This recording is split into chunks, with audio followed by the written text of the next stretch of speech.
नमस्कार दोस्तों, स्वागत है आप सबका हाइका स्टडी रूम में। जैसे आप सभी जानते हैं आज 17 अप्रैल है और आज का दिन कितना शुभ है वो सब आप जानते हैं क्योंकि आज रामनवमी है और रामनवमी पे आप सभी देशवासियों को हार्दिक शुभकामनाएं और बधाई भी। तो इसी के साथ हम अपना सेशन शुरू करते हैं। मुगल काल की कुछ हिस्ट्री है, हमारे मध्यकालीन इतिहास की जो कुछ इंपॉर्टेंट क्वेश्चन है जो आपके सभी एग्ज़ाम के लिए जैसे पीपीएससी, यूपीएससी, एमपीएससी और आईएएस, पीसीएस जितने भी ऐसे एग्ज़ाम्स हैं, सीडीएस जैसे, एसएससी, जिससे ये रिलेटेड होता है कि मतलब जो भी एग्ज़ाम है जिससे हिस्ट्री का कुछ इंपॉर्टेंट क्वेश्चन जो हिस्ट्री जिस एग्ज़ाम में होती हैं वो सारी चीज़ों के लिए बहुत ही इम्पॉर्टेंट होता है।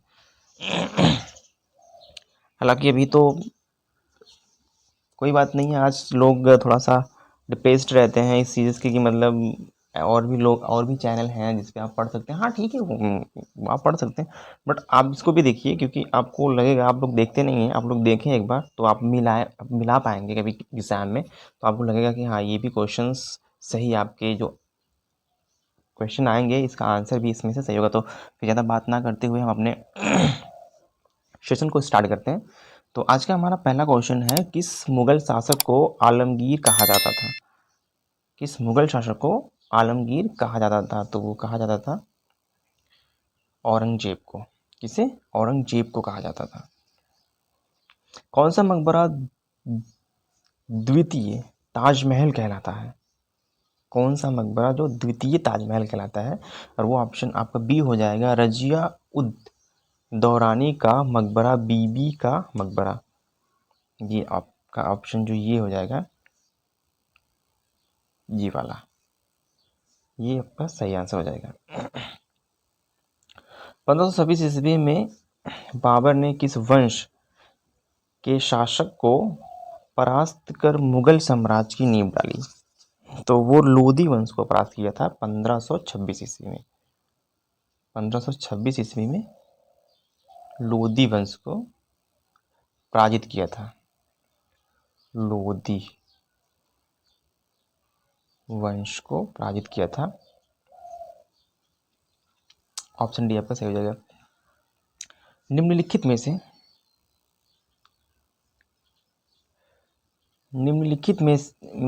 में मुगल बादशाहों में किसने अपनी आत्मकथा फारसी में लिखी? तो लिखी थी उन्होंने जहांगीर ने। ये जो आपका आंसर है, जहांगीर में फारसी में लिखी थी। फारसी में आत्मकथा। आत्मकथा आत्मकथा। पानीपत का प्रथम युद्ध कब हुआ था? तो आपको पता ही है, पानीपत लड़ा कब गया था, ये भी पता है आपको। 21 अप्रैल 1526 में। किन के बीच लड़ा गया था ये तो मैंने अगले अपने सेशन में बता ही चुका हूँ कैसे लड़ा गया था। ये जो हमारा पहले क्लास और जो हो चुका है, आप सीरियल बाय सीरियल देखेंगे तो आपको समझ में आ जाएगा किन के बीच लड़ा गया है, किन के बीच नहीं लड़ा गया, कैसे लड़ा गया था, ये सारी चीज़ें मैंने बता दी। हालांकि मेरी जो नेक्स्ट वीडियो आएंगी, जो नेक्स्ट क्लास आएंगी, सीरीज जो आएंगी, उनमें तो मैं सब कुछ बताऊंगा ही कि कैसे लड़ा गया था, क्यों लड़ा गया था, क्या वजह थी लड़ने की, इतिहास में ये सब सारी चीज़ें मैं आपको बताऊंगा। तो नेक्स्ट क्वेश्चन हमारा है, औरंगजेब ने दक्षिण में जिन दो राज्यों को विजित किया था वे थे, इनमें से थे एक गोलकुंडा एवं अहमदनगर। यही था, गोलकुंडा अहमदनगर को इन्होंने विजिट किया था। बाबर ने प्रसिद्ध तुलुगमा नीति का प्रयोग सर्वप्रथम किस युद्ध में किया? पानीपत के प्रथम युद्ध में किया था इन्होंने। अकबर ने सर्वप्रथम वैवाहिक संबंध राजपूतों के जिस गृह में से स्थापित किया वह था, कौन सा था वह था कछवाहों से। कहाँ से किया था? कछवाहों से। भारत में ग्रैंड ट्रंक रोड बनवाई थी, तो ये तो आपको पता ही है, मैंने नेक्स्ट उसमें बता दिया था, और कहाँ से कहाँ तक बना था ये भी मैंने बताया हूँ, और कब बना था इसका सारा डिटेल्स मैं अपने पहले वाले क्लास में जो है मैंने बताया है। तो आप उस क्लास को देखेंगे तो आपको सारी चीज़ें आपको समझ में आ जाएंगी। तो उन्होंने बनवाया था, शेरशाह सूरी ने बनवाया था, और कब बनवाया था ये हमारी पहले की जो क्लास हो चुकी हैं उनमें मैंने सारा चीज़ें बता दी आपको। अंतिम मुगल बादशाह बहादुर शाह जफर का पिता का नाम था। ये क्वेश्चन थोड़ा सा देखो घुमा कर दिया है। अंतिम मुगल बादशाह बहादुर शाह, अंतिम मुगल बादशाह बहादुर शाह जफर था, उनके पिता का नाम था, उनके पिता का नाम था अकबर शाह।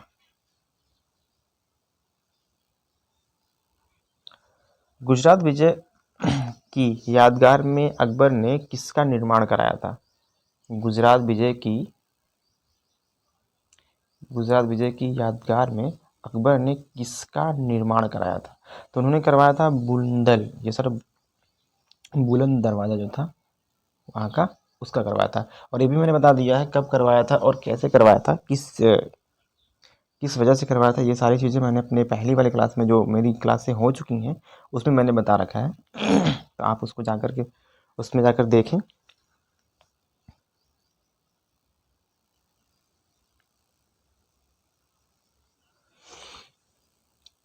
अकबर द्वारा बनाई गई कौन सी इमारत का नक्शा बौद्ध विहार की तरह है? ये सबसे इम्पोर्टेंट चीज़ है। अकबर द्वारा बनाई गई कौन सी इमारत का नक्शा बौद्ध विहार की तरह है? तो देखते हैं हम यहाँ पे पंचमहल। ये जो है आपका पंचमहल जो है बौद्ध विहार के नक्शे की तरह है। आईने अकबरी एक महान ऐतिहासिक कृति निम्नलिखित में से किसके द्वारा लिखी गई? अब अबुल फजल द्वारा। किनके द्वारा लिखी गई? अबुल फजल द्वारा। क्या लिखी गई? आइन ए अकबरी एक महान ऐतिहासिक कृति, इनके द्वारा लिखी गई, अबुल फजल द्वारा लिखी गई। अबुल फजल।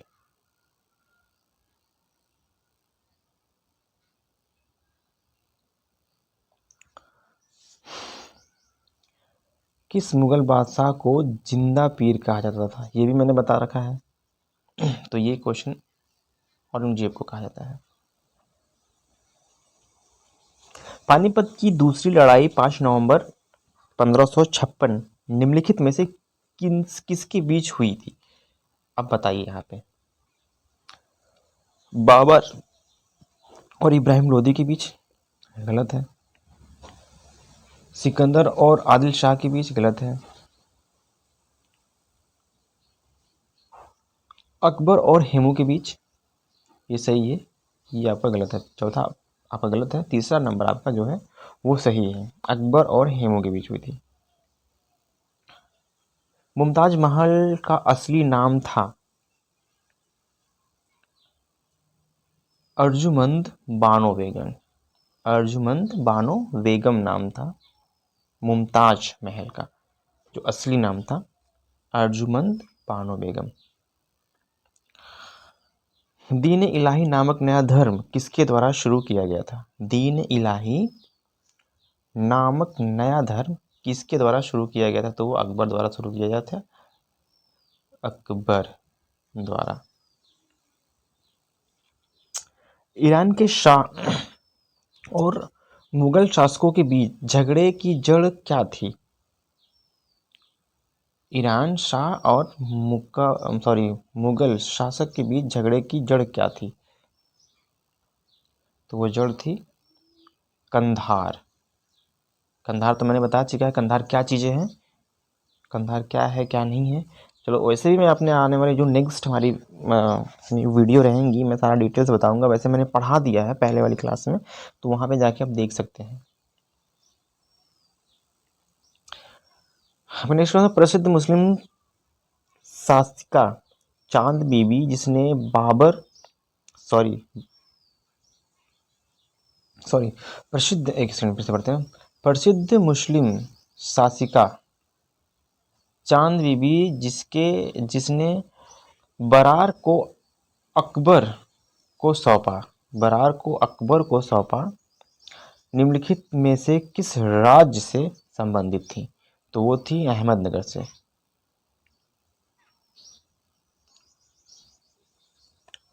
मुगल प्रशासन व्यवस्था में मनसबदारी प्रणाली को किसने आरंभ किया था?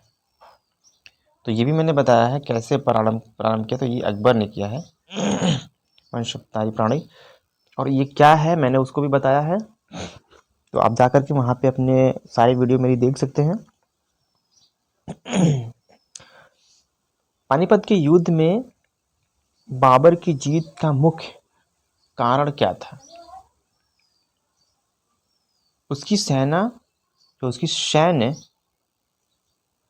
कुशलता, सैन्य कुशलता था। ना तो उनको तुलगामा प्रथा थी, ना अफगानों सी फूट थी, ना उनमें आपसी घुड़सवार सेना था। तो ये आपका ऑप्शन डी जो है सही हो जाएगा। अपने काल में महान संगीतज्ञ तानसेन किसके दरबार में थे? तो ये भी अकबर के दरबार में थे। मायूर सिंहासन तख्ते ताउस पर बैठने वाला अंतिम शासक। मायूर सिंहासन तख्ते ताउस पर बैठने वाला अंतिम मुगल बादशाह कौन था? ये भी इंपॉर्टेंट है। तो वो थे मुहम्मद शाह रंगीला। मुहम्मद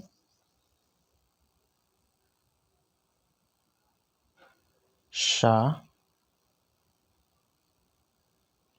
रंगीला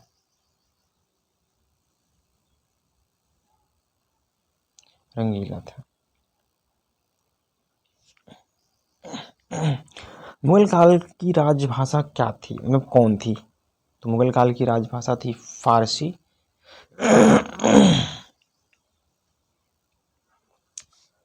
पटना को प्रांतीय राजधानी बनाया था, शेर शाह ने बनाया था।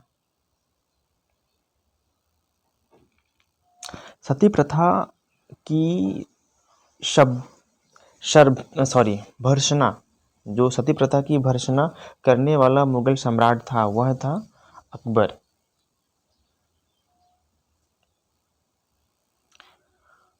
निम्नलिखित में से किस इतिहासकार ने शाहजहां के शासनकाल में मुगल काल का स्वर्ण युग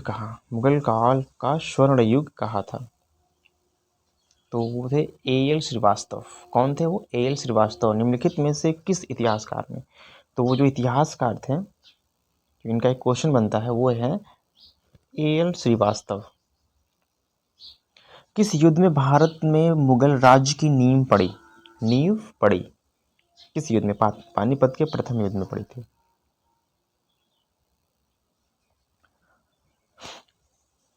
हुमायूं द्वारा लड़े गए 4 प्रमुख युद्धों का तिथि अनुसार सही क्रम अंकित करें, युद्ध स्थलों के नाम अंकित करें। ये सबसे भारी और सबसे इंपॉर्टेंट चीज है।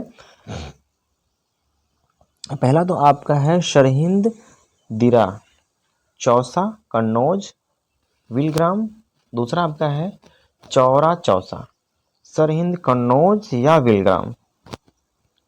ये भी नहीं है, इनमें से दोनों में से कोई नहीं है। इसे देखते हैं।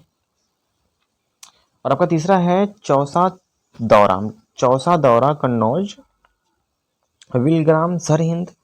और आपका चौथा जो आपका क्वेश्चन है, चौथा आपका आंसर है दौरा चौसा, कन्नौज, विलग्राम, सरहिंद। ये जो आपका ऑप्शन है, ये आपका ऑप्शन बिल्कुल करेक्ट आंसर है।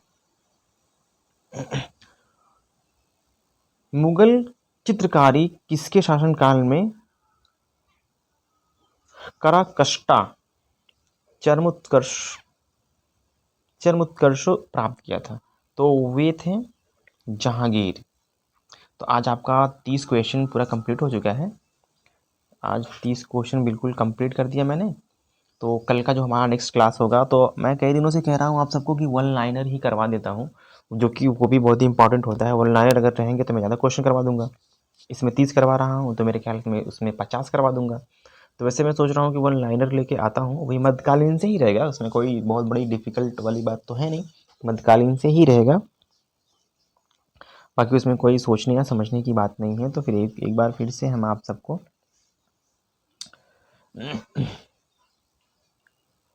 एक बार फिर से हम आप सभी को मतलब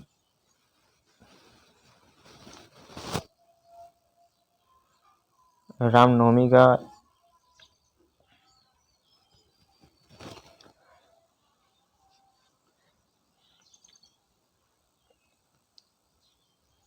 नवमी का हार्दिक शुभकामनाएं देते हैं। आप सभी अपने घरों में रामनवमी मनाइए, और सबसे इम्पोर्टेंट चीज़ पढ़ाई कीजिए। सबसे जो बहुत ही इम्पोर्टेंट चीज़ है, मैं हर बार कहता हूँ कि शिक्षा ही वह शस्त्र है जो आपको हर एक युद्ध में लड़ने के लिए काम आएंगे। ठीक है, तो नमस्कार दोस्तों।